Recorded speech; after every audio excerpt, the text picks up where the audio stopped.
So we're talking about post-traumatic stress disorder versus moral injury, how they're similar, how they're different. I like to look at it this way. So you have post-traumatic stress and moral injury run parallel to each other. So I think when you have a traumatic event happen to you in your life, or you lose someone, or could even be, you know, simply witnessing something on the street that can cause any of these things like post-traumatic stress or moral injury. So when I say they run parallel, what I mean is I think they can happen simultaneously. Like, I have no proof of this. This is just what I feel and how I've seen it manifest in my life.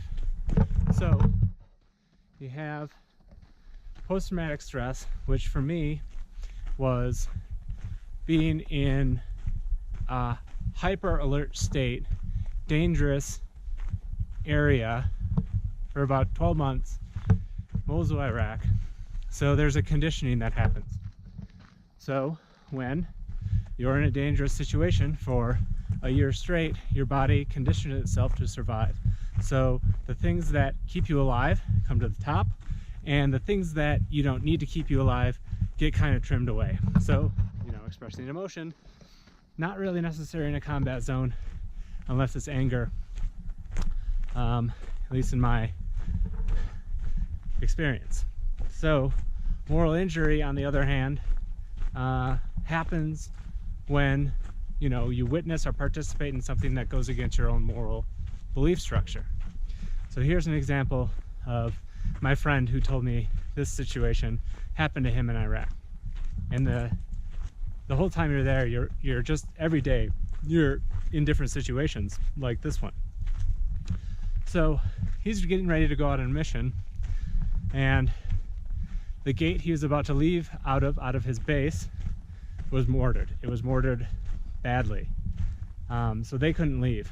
And when they finally got the clear to leave, there was a bunch of civilians laying on the ground, injured from these mortar rounds. And my buddy calls up his commander and asks him, "Are we going to stop and render aid?" His commander said, "No, we're not. We're going to drive on with our mission, and we need to get it done."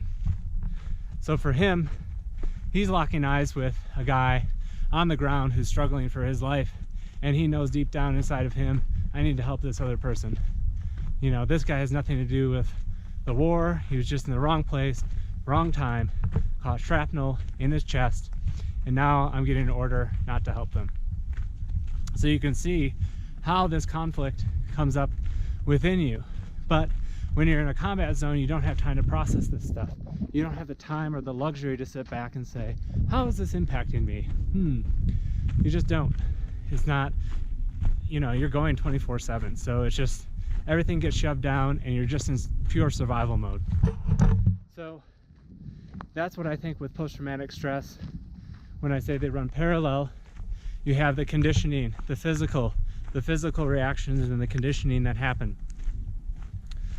With moral injury, it's more of,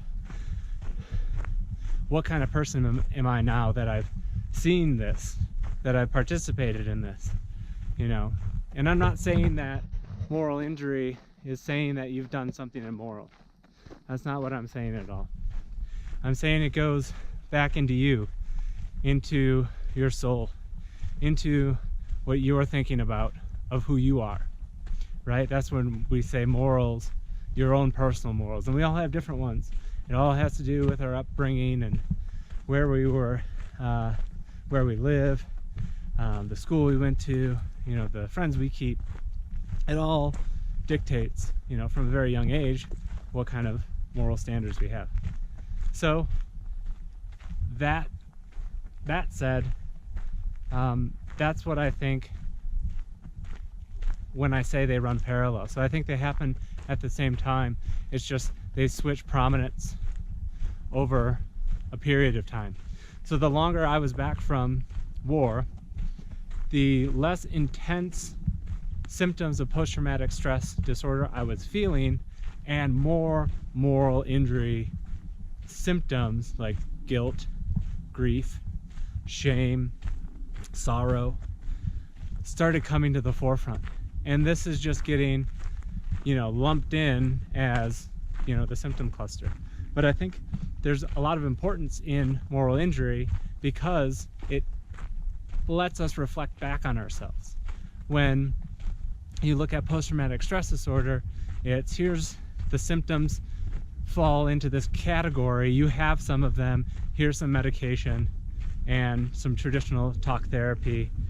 Let's see how that works. And that's how I started, and that's how I tried pretty much everything to move through my own trauma. So moral injury for me gave me a lot better understanding of who I am, who I want to be, what kind of person I think I am. Forgiveness was a big one for me. Am I able to forgive myself? Am I able to forgive the people who were trying to kill me? That's a pretty big question to ask yourself. Because if you don't, and if you're not looking at these things, it just starts to eat you from the inside out. And then it manifests itself in different ways in your life, whether it's ruining relationships, substance abuse, alcohol abuse, homelessness. I mean, it really has a tremendous impact.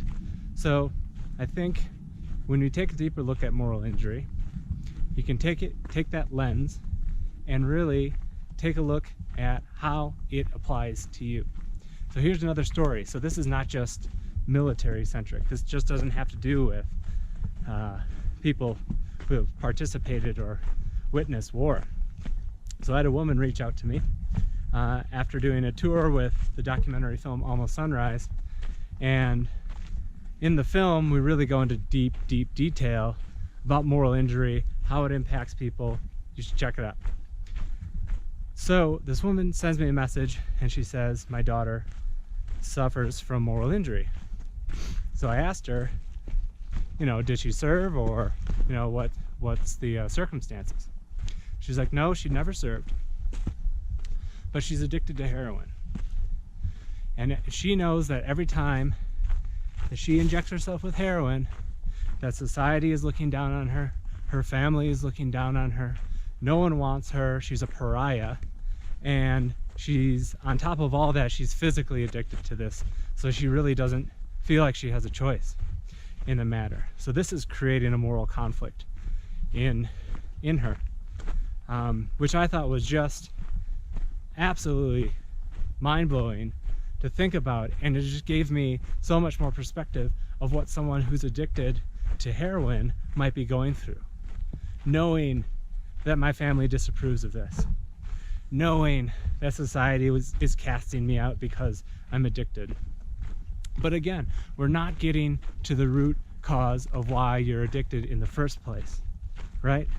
So we have a tendency to look at the symptoms of what's happening around us and what's happening in us and being like, that's what's wrong with me, right? When we get a cold, we get some anti-decongestant so we can breathe. But that's not the root problem.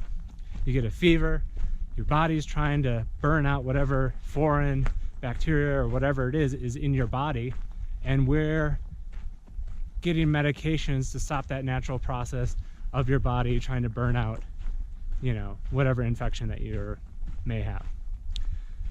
So again, let's look at it deeply, honestly, in ourselves. What's the root cause? Why am I acting this way?